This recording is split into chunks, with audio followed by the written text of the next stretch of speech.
నమస్కారం. పురాణాస్ ఆఫ్ భారత్కి స్వాగతం. ఓం నమ శివాయ. శ్రీ శివమహాపురాణము రుద్ర సంహిత సతీఖండము అధ్యాయములు 7 నుండి 10 వరకు. సంధ్య ఆత్మాహుతి ఆమె అరుంధతి రూపమున అవతరించి మునివరుడగు వశిష్ఠుని వివాహమాడుట, రుద్రుని వివాహము కొరకు బ్రహ్మ ప్రయత్నించుట, దానిని గురించి చింతించుట, భగవంతుడగు విష్ణుదేవుడు శివదేవిని ఆరాధించమని ఉపదేశించి బ్రహ్మను చింతాముక్తుని చేయుట. బ్రహ్మ పలికెను, నారద, వరముల నొసగి భగవంతుడగు శంకరుడు అంతర్ధానమయ్యను. అప్పుడు సంధ్య కూడా మేధాతిథి యజ్ఞము చేయుచున్న స్థలమునకు వెళ్ళెను. భగవంతుడగు శంకరుని కృపచేత ఎవరునూ ఆమెను చూడలేదు. తనకు తపో విధానమును ఉపదేశించిన తేజస్వియగు బ్రహ్మచారిని ఆమె జ్ఞాపకము తెచ్చుకొనెను. పూర్వకాలమున వశిష్ఠ మహర్షి పరమేష్ఠినైన నా ఆజ్ఞతో ఒక తేజస్వియగు బ్రహ్మచారి వేషమును ధరించెను. అతనికి తపస్సునకు ఉపయోగపడు నియమములను నేను ఉపదేశించి తిని. సంధ్య తనకు తపో విధానమును ఉపదేశించిన బ్రహ్మచారి బ్రాహ్మణుడగు వశిష్ఠుని పతి రూపములో మనస్సునందు నిలుపుకొనెను. ఆ మహాయజ్ఞమునందు ప్రజ్వరిల్లుచున్న అగ్నిని సమీపించెను. అప్పుడు భగవంతుడగు శంకరుని కృపచేత మునులు ఆమెను చూడలేదు. బ్రహ్మపుత్రికయగు ఆమె మిగుల ఆనందముతో ఆ అగ్ని అందు ప్రవేశించెను. ఆ పురోడాసమయ శరీరము వెంటనే దగ్ధమయ్యను. ఆ పురోడాసము యొక్క అలక్షిత అనగా కనపడని గంధము అన్ని వైపులా వ్యాపించెను. అగ్నిదేవుడు భగవంతుడగు శంకరుని ఆజ్ఞతో ఆమె బంగారు ఛాయగలిగిన శరీరమును దహించి పరిశుద్ధము చేసి మరలా సూర్యమండలమునకు చేర్చెను. అప్పుడు సూర్యుడు పితరుల మరియు దేవతల తృప్తి కొరకు దానిని 2 భాగములుగా విభజించి తన రథమునందు ప్రతిష్ఠించెను. మునీశ్వర, ఆమె శరీరము యొక్క పైభాగము ప్రాతఃసంధ్య అయ్యను. అది రాత్రికి దినమునకు మధ్యనున్న ఆది సంధ్య అగును. అటులనే ఆమె శరీరము యొక్క మిగిలిన భాగము సాయం సంధ్య అయ్యను. అది పగటికి రాత్రికి మధ్యనున్న అంతిమ సంధ్య అగును. సాయం సంధ్య పితరులను సంతోషపరుచున్నదగును.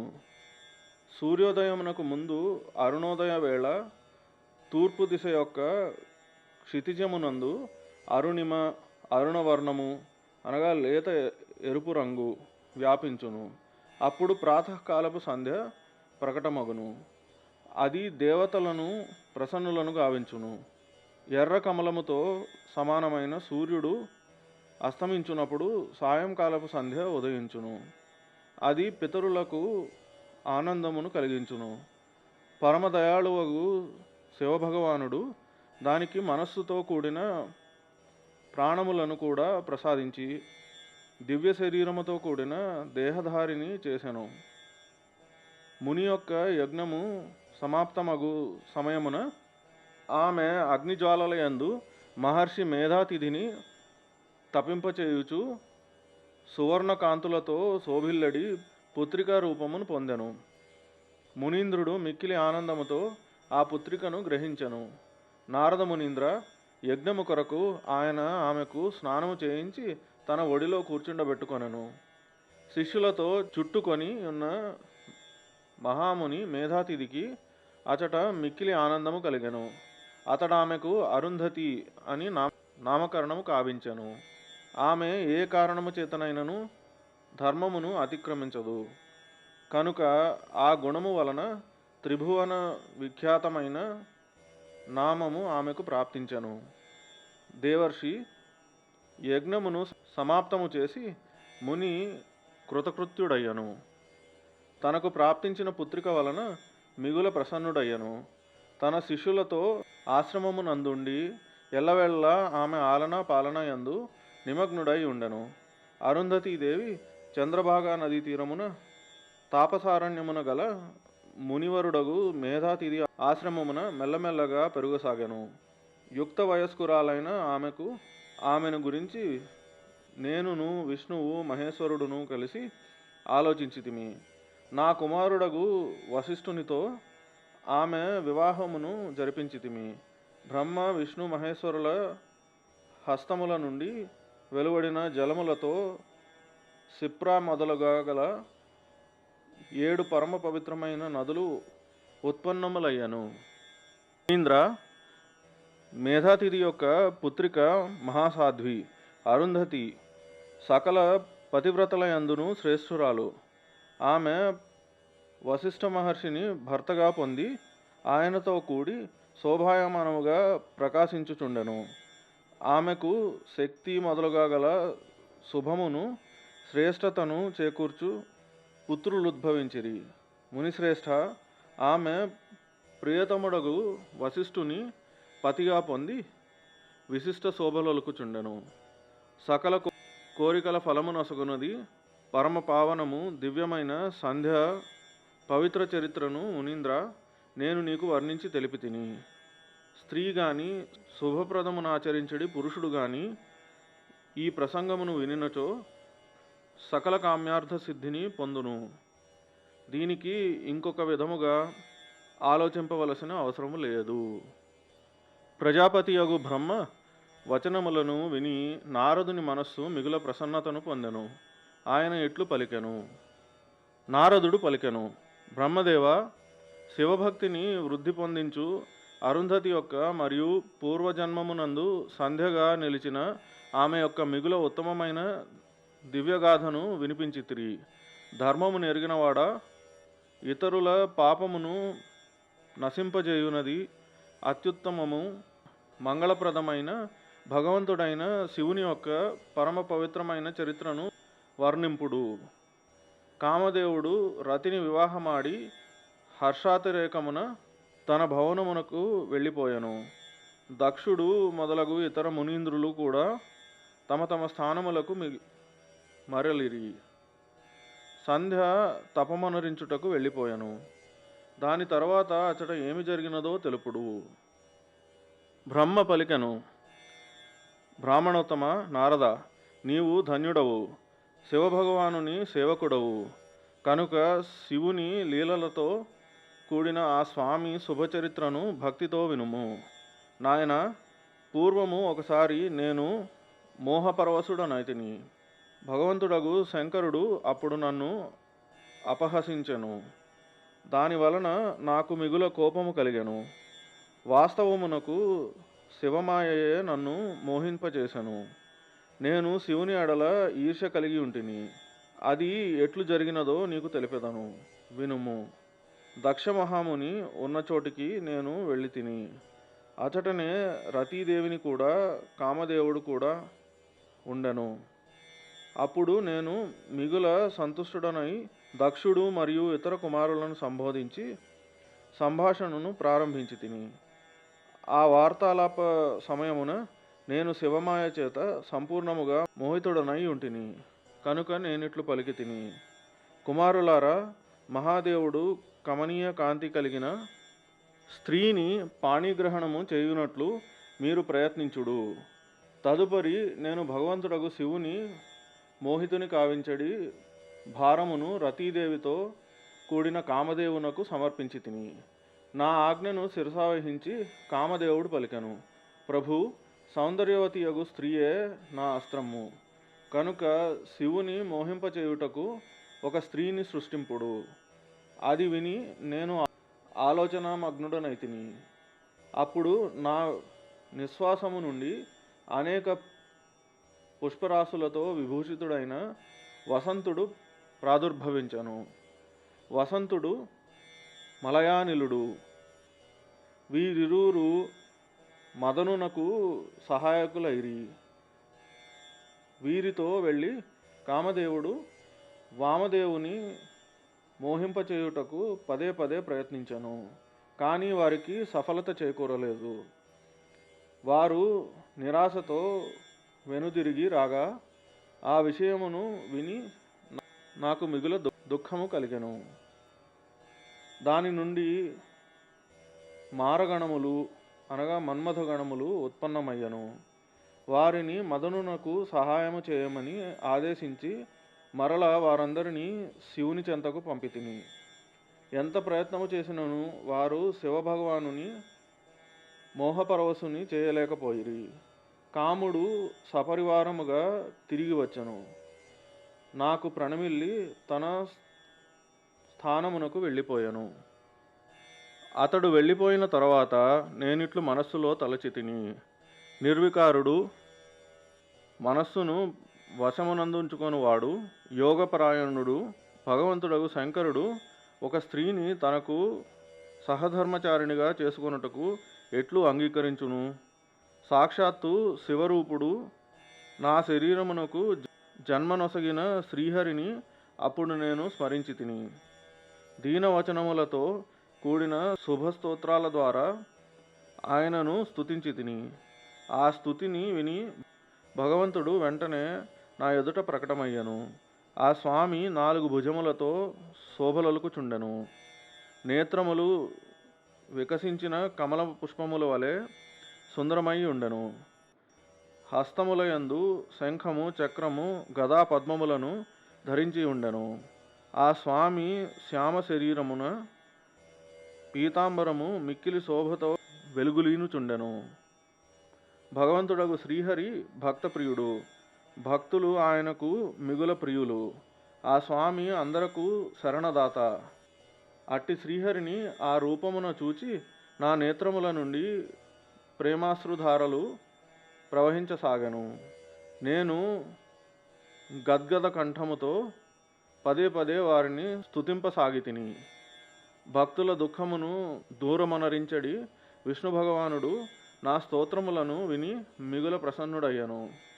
శరణురొచ్చిన బ్రహ్మనగు నాతో ఇట్లు పలికెను, మహాప్రజ్ఞ విధాత, లోకమును సృజించు బ్రహ్మదేవ, నీవు ధన్యుడవు. నన్నెందుకు స్మరించితివి?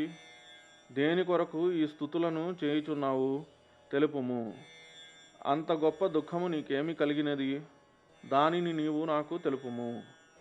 ఆ దుఃఖమునంతయు నేను తొలగించెదను. ఇందులో ఏ సందేహమును లేదు.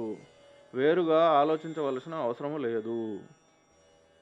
అప్పుడు బ్రహ్మ ప్రసంగమునంతయు వినిపించి ఇట్లు పలికెను, కేశవ, భగవంతుడగు శివుడు ఏదో ఒక విధముగా పత్నిని స్వీకరించినచో నాకు సౌఖ్యము కలుగును. నా అంతఃకరణమునందలి దుఃఖమంతయు తొలగిపోవును. దీని కొరకే నేను మీ శరణు జొచ్చి తిని. నా ఈ మాటలను విని భగవానుడు మధుసూదనుడు నవ్వెను. లోకస్రష్టను బ్రహ్మనైన నాకు సంతోషమును కలిగించుచు ఆ స్వామి నాతో ఇట్లు పలికెను, విధాత, నీవు నా వచనములను వినుము. ఇవి నీ భ్రమను తొలగించును. నా వచనమే వేదశాస్త్రాదుల వాస్తవిక సిద్ధాంతము. శివుడే సమస్తమునకు కర్త, భర్త, పాలకుడు, హర్త.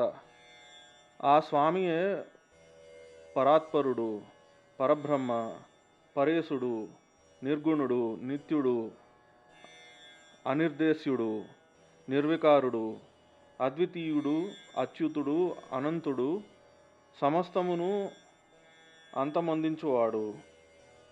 స్వామియు సర్వవ్యాపియు పరమాత్ముడును పరమేశ్వరుడును. సృష్టి, పాలన, సంహారములకు కర్త, త్రిగుణములకు ఆశ్రయమొసగువాడు, వ్యాపకుడు, బ్రహ్మ, విష్ణువు, మహేశ్వరులను నామములతో ప్రసిద్ధుడు, రజోగుణ, సత్వగుణ, తమోగుణములకు అతీతుడు, మాయతో వేరువేరుగా తలపించువాడు, ఈహలేనివాడు అనగా కోరిక లేనివాడు, మాయారహితుడు, మాయకు అధిపతి, ప్రేరకుడు, చతురుడు, సగుణుడు, స్వతంత్రుడు, ఆత్మానంద స్వరూపుడు, నిర్వికల్పుడు, ఆత్మారాముడు, నిర్ద్వంద్వుడు, భక్త పరవశుడు, సుందర విగ్రహమునే సుశోభితుడైన యోగి, నిత్యయోగ పరాయణుడు, యోగ మార్గదర్శకుడు, గర్వమును హరించువాడు, లోకేశ్వరుడు, సదా దీనవత్సలుడు. నీవు ఆ ప్రభువును శరణగోరుము. ఆత్మసమర్పణ భావంతో శంభుని భజింపుము. దీనితో సంతుష్టుడైన ఆ స్వామి నీకు మేలును చేకూర్చును. శంకరుడు పత్నిని పాణిగ్రహణము చేయవలయునను కోరిక నీ మనస్సునందున్నచో దేవి శివానిని ప్రసన్నురాలిని చేసుకొనుటకు శివుని స్మరించుచు ఉత్కృష్టమగు తపమును ఆచరింపుము. ఆ మనోరథమును హృదయమునందిడుకొని శివదేవిని ధ్యానము చేయుము. ఆ దేవేశ్వరి ప్రసన్నురాలైనచో సమస్త కార్యమును ఆమె సిద్ధింపచేయును. శివదేవి సగుణ రూపముతో అవతరించినచో ఈ లోకమునందు ఎవరికైనను పుత్రిక కాగలదు. మానవ శరీరమును గ్రహించి అప్పుడు ఆమె నిశ్చితముగా మహాదేవునకు పత్ని కాగలదు. బ్రహ్మదేవ, భగవంతుడగు శివునకు పత్నిని సమకూర్చుట కొరకు భక్తిభావముతో ప్రయత్నపూర్వకముగా తపస్సు చేయమని దక్షుని ఆజ్ఞాపింపుము. నాయన, శివాశివులు ఇరువురును భక్తజనాధీనులని ఎరుగుము. వారు నిర్గుణ పరబ్రహ్మ స్వరూపులై కూడా స్వేచ్ఛగా సగుణ స్వరూపులు కూడా కాగలరు. విధాత భగవంతుడగు శివుని ఇచ్ఛతో మన మిరువురమును ప్రకటితులమైతిమి. అప్పుడు ఆ స్వామిని మనము ప్రార్థింపగా పూర్వకాలమున శంకర భగవానుడు నుడివిన మాటలను జ్ఞాపకము తెచ్చుకొనుము. బ్రహ్మదేవ, తన శక్తిచే సుందరముగా లీలా విహారము చేయు నిర్గుణుడైన శివుడు స్వ ఇచ్ఛతో సగుణుడై మనల నిరువురిని ప్రకటితులను చేసెను. నీకు సృష్టి కార్యమును నాకు పాలనా కార్యమును చేయమని ఆదేశించి అప్పగించెను. వివిధ లీలా విశారదుడు దయాళువగు ఆ ప్రభువు నవ్వి ఆకాశము వైపు చూచి మిక్కిలి ప్రేమతో ఇట్లు నుడివెను. విష్ణు, నా ఉత్కృష్ట రూపము ఈ విధాత అంగము నుండి రుద్రుడను నామముతో ఈ లోకమున ప్రకటితమగును. నా వలెనే రుద్రుని రూపముండును. అతడు నా పూర్ణ రూపమే యగును. మీరిరువురు సదా అతనిని పూజింపుడు. అతడు మీ ఇరువురి సకల మనోరథములను సిద్ధింపచేయును. అతడే జగత్తును ప్రళయమొనరించువాడగును. అతడు సమస్త గుణద్రష్ట నిర్విశేషుడు, ఉత్తమ యోగపాలకుడగును. ముగ్గురు దేవతలు నా రూపమే అయినప్పటికీ రుద్రుడు నా పూర్ణ రూపమగును. పుత్రులారా, దేవి ఉమా కూడా 3 రూపములలో నుండును. ఒక రూపము లక్ష్మి అను పేరుతో విలసిల్లును. ఆమె శ్రీహరికి పత్ని కాగలదు. 2వ రూపము బ్రహ్మపత్ని సరస్వతి. 3వ రూపము సతీ అను పేరుతో ప్రసిద్ధమగును. సతీ ఉమ యొక్క పూర్ణ రూపమగును. ఆమెయే భవిష్యత్తున రుద్రుని పత్ని కాగలదు. ఇటుల పలికి భగవానుడు శివుడు మన మీద దయచూపి అంతర్ధానము చెందెను. మనమిరువురము ఆనందముతో మన కార్యములందు నిరతులమైతిమి. సమయానుగుణముగా మనమిరువురము సపత్నీకులమైతిమి. సాక్షాత్తు భగవంతుడగు శంకరుడు రుద్రనామమున అవతీర్ణుడయ్యను. ఆ సమయమున ఆ స్వామి కైలాస పర్వతమున నివసించుచుండెను. పరమేశ్వర అనగా బ్రహ్మదేవ, ఇప్పుడు శివదేవి కూడా సతీనామముతో అవతీర్ణురాలు కాగలదు. కనుక నీవు ఆమె ప్రాదుర్భావమునకై యత్నించవలను.